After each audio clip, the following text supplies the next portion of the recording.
Hi, and welcome back to the channel, guys. We are continuing Avatar The Last Airbender. This is Book 3, Chapter 12, titled The Western Air Temple. And that is, that's where they were heading at the end of the last episode.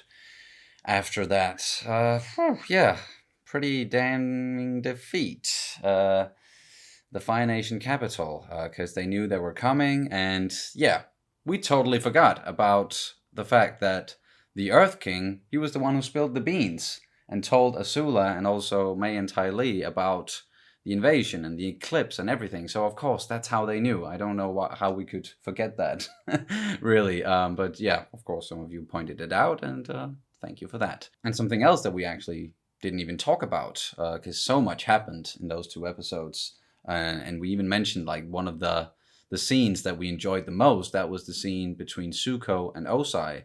And Osai kind of revealed something there. And that's what we didn't talk about. It's something quite big. Zuko's mother. She's still out there somewhere. And the most important, part of that was she helped him, gain the throne.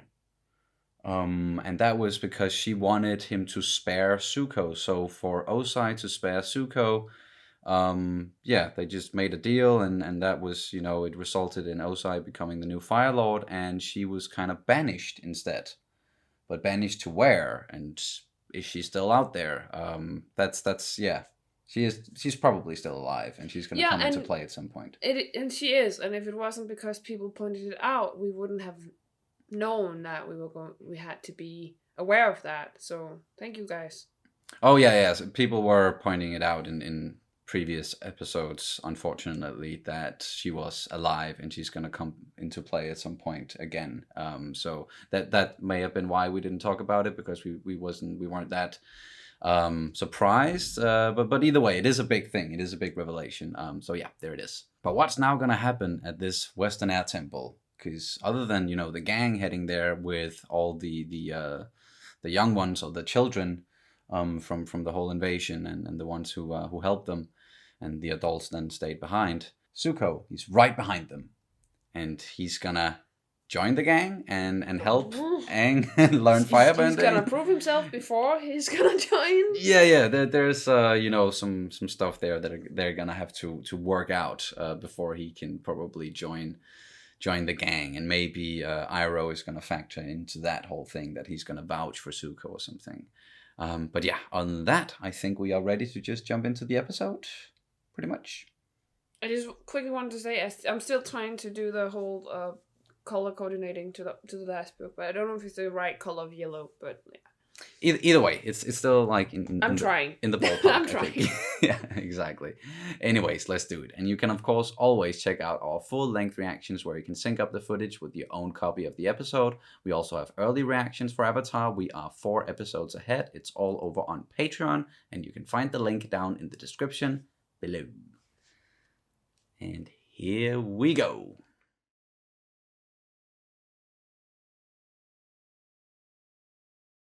This episode didn't really go as I thought it would, but it was everything I wanted.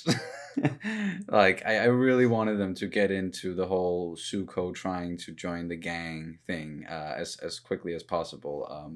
But I was kind of suspecting for them to maybe wait just a couple of episodes before he approached them, but no, that was what this episode was pretty much all about.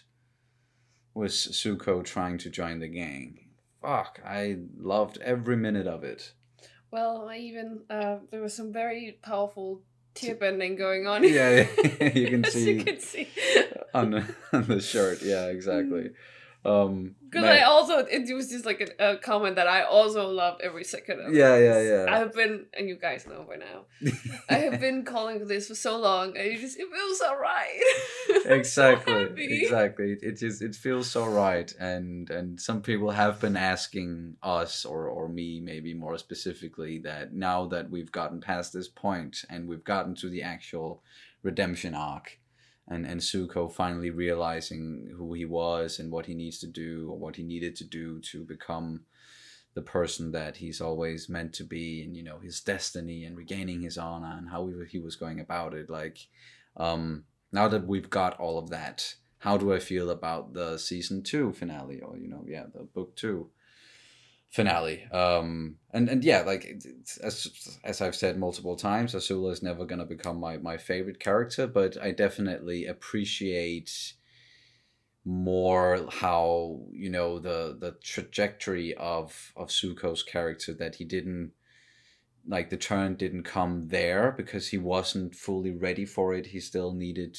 confirmation that what he thought he wanted was not the thing that he really wanted or needed. And he could only ever figure that out by actually going back to the Fire Nation and getting what he thought he wanted. Exactly. So with that in hindsight, it definitely makes more sense. It's just the Azula part is still not really doing it for me. But that's just me, and we don't need to get into that any further. But I do really appreciate his character growth and where he is now and how it happened in the last 2 episodes. And once again, the confrontation between him and Ozai is one of my favorite moments from the entire series. So yeah, I really enjoyed, and I think they went about it the right way when it comes to Zuko, at least. But he approached them at first, and they definitely did not want anything to do with him. They didn't even want him as fucking prisoner. It was just, get the fuck away from us.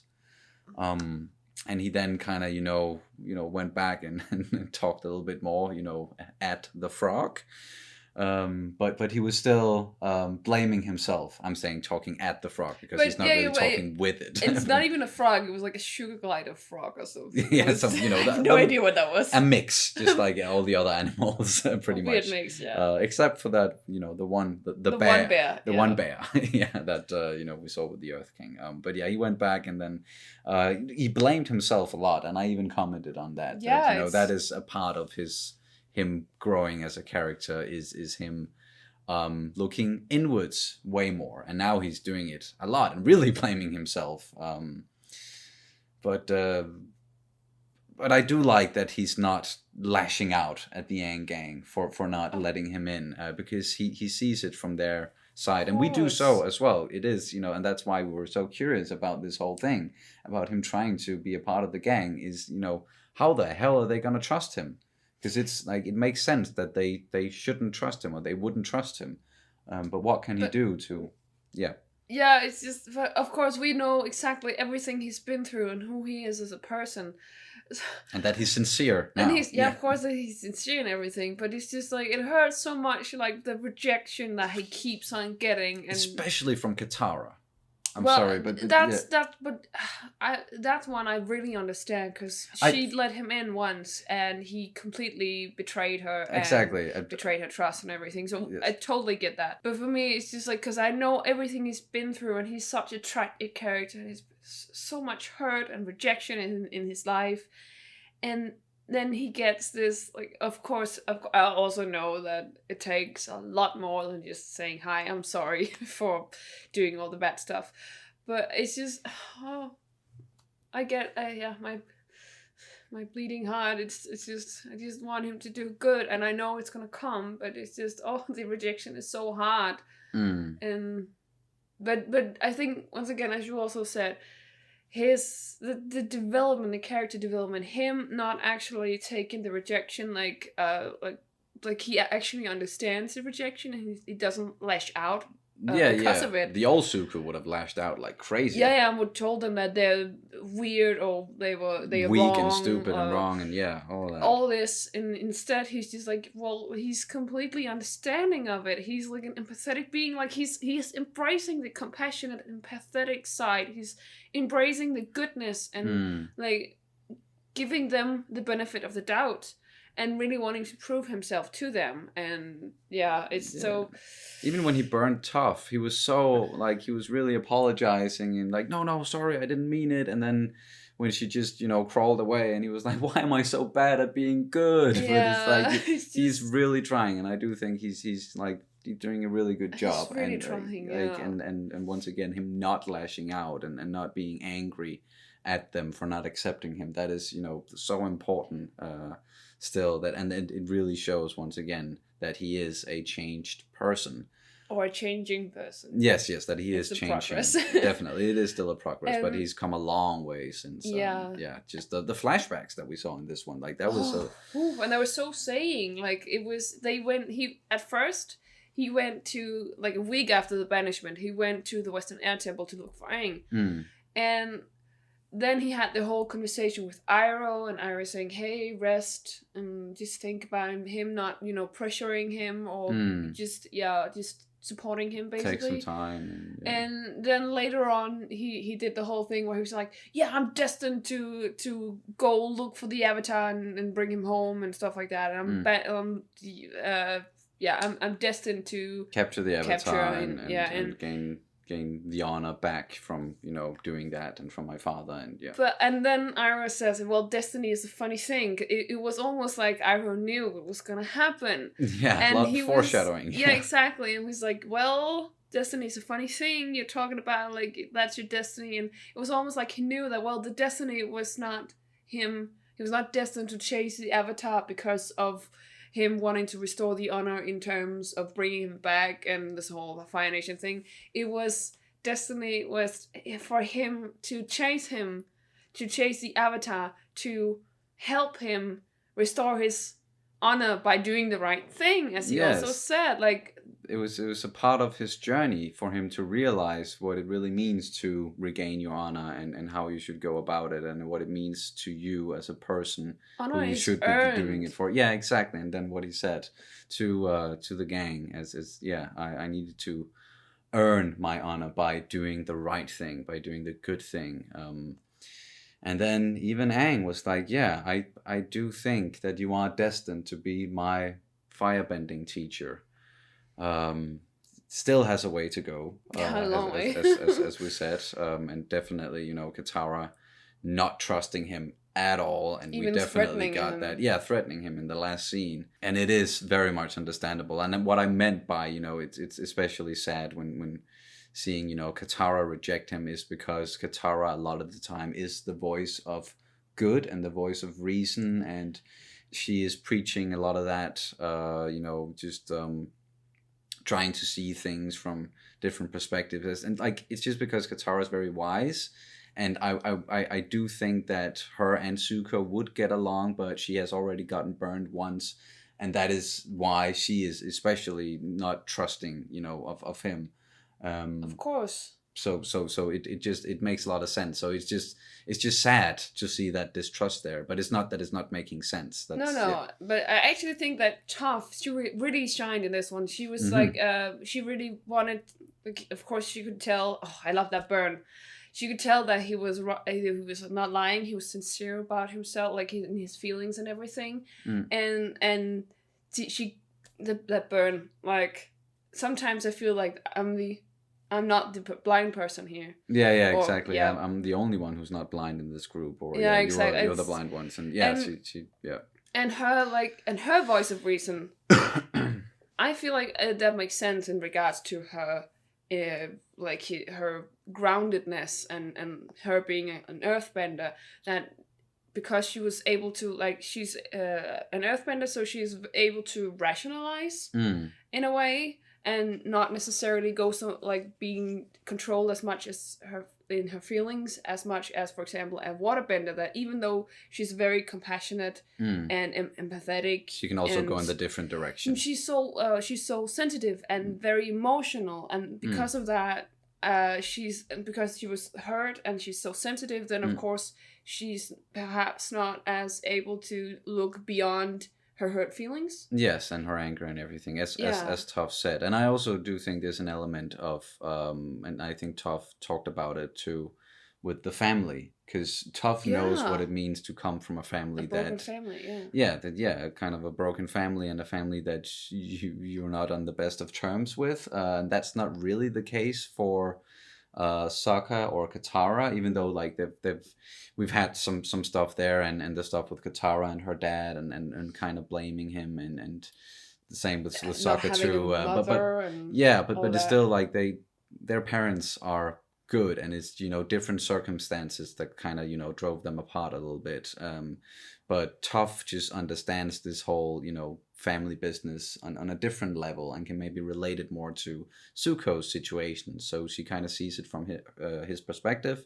And then there's also like the other aspect of it all, that she wasn't a part of the group at at the beginning, back when Zuko was really chasing them and like trying to get at them like in almost every episode. Yeah, so she hasn't been there for that whole part. So yeah, she doesn't have the same history with No, Zuko. of course So not. there's that as well. So it's easier for her to look beyond that. Yes, of course. And just look at, okay, what's going on with him now as a person, and then she obviously also still has the capacity to tell if someone is lying or not. Yeah, and then it turned out that Aang, it really resonated with Aang what Zuko said about the whole thing with fire being such a temperamental and such a hard element to control, that he's so, like, even though when he's just trying to, he's so much, it's so hard to control, and him being a firebender and being so emotional and yeah, he hurt her by accident. Yes, and it's the same thing that Aang kind of did to Katara. Yeah.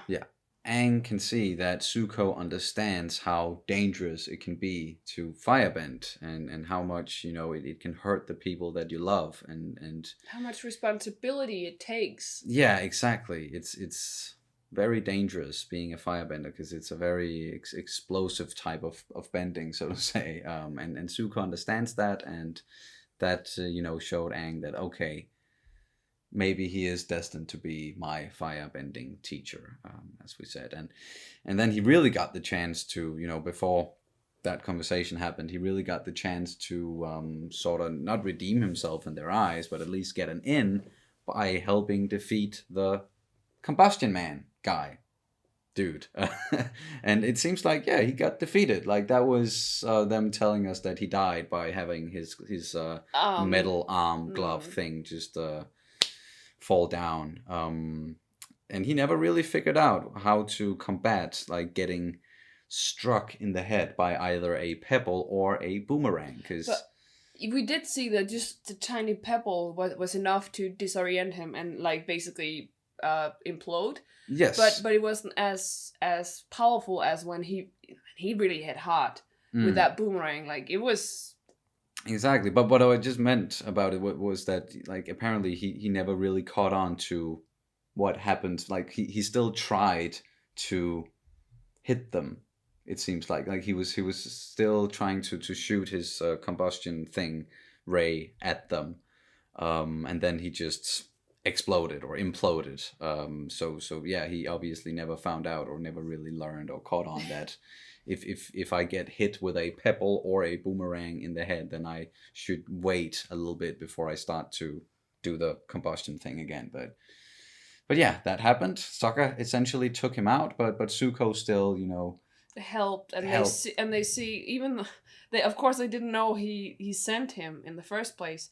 So when he said that, it was just like, oh yeah, what? You did that? And then mistake. Yeah. But of course, when they knew that he actually did send them, and they saw that he was fighting against him, and trying to stop him, and putting his life on the line for the gang, then they kind of, they were willing to let him speak, and then the whole conversation happened that we've already addressed. And yeah, other than that, it was just cool to see the Western Air Temple. That's a different kind of look than we've seen with the other air temples. It's cool how it's like upside down. And then the other group members, so to say, it was the Duke and sorry, can't remember the names of the other two guys. But yeah, they were just exploring the place, and it just seems like a very cool place, the Western Air Temple. So very. I wonder for how long they're going to be staying there. What's going to happen after this? When where Iroh is, like we mentioned him a couple of times. Yeah, we're just waiting for him to show up. And we were kind of thinking that maybe he was going to be instrumental in, like the gang, if they were going to trust Zuko or not, that he was going to help with that. He can still do that. But now Zuko, he's got an in, and he is kind of part of the gang, but a little bit on the outskirts. So yeah, we'll see how it's all going to play out. Do you have anything else? It was also a little, well, the only current Iroh we got in this one was an impersonation of him. Oh yeah, That was Zuko doing impersonations. I actually think it was pretty well. Both Azula and Iroh, for that matter. Yeah, that was kind of funny. And it's funny to see Zuko like this, because it's not how and him used smiling. Oh, exactly. And he's such a handsome man. So it's so wholesome and it's so nice, and it's just great to see him like this. And it's wonderful. Once again, we've been waiting for this for so long. and can I just very quickly say that like Appa recognizing him. Oh yeah. Oh, that was also very wholesome, and him just like, we know that when he's like licking the heck out of you, it's because he very much likes him, and it was just like, well, Appa seems to like him, or he's like, yeah, he's probably covered in honey or something. No, he actually rescued him, especially because Appa had been through hell on earth and had experienced so many unkind people and unkind humans. And then Zuko was one of the few humans that actually treated him nicely. He had been through this whole, like, everything we saw in Appa's lost days. And the one who rescued him towards the end, it was Zuko. And Zuko made it so that Appa could then get back to the gang and even save them in that episode, the Lake Laogai episode. So yeah, Zuko played a big part in that. And no one really knew about that other than Zuko and then Appa, of course. Yeah, and Appa recognized him. Of course, Appa is kind of clever. So of course he recognized Zuko and recognized just how, as you say, instrumental he was in the whole thing, and actually how nicely he's been treating him. So that's why he was so friendly towards Zuko, and it was just so wholesome. It was so nice. Where's Momo though? Did we see him in this? Yeah, episode? I saw him a couple times. Oh, okay. He flew. English. He flew with when Aang was doing the spelunking around and stuff. Oh yeah, when he was flying around and looking. And he also chilled around in other scenes. Okay, all right. So he was there. Yeah. He's there. Fair enough. I just didn't notice him that much. Either way, that's gonna do it for this reaction and review of Avatar: The Last Airbender, Book 3, Chapter 12, The Western Air Temple. Thank you guys so much for watching, and we'll see you very soon. Bye. Bye.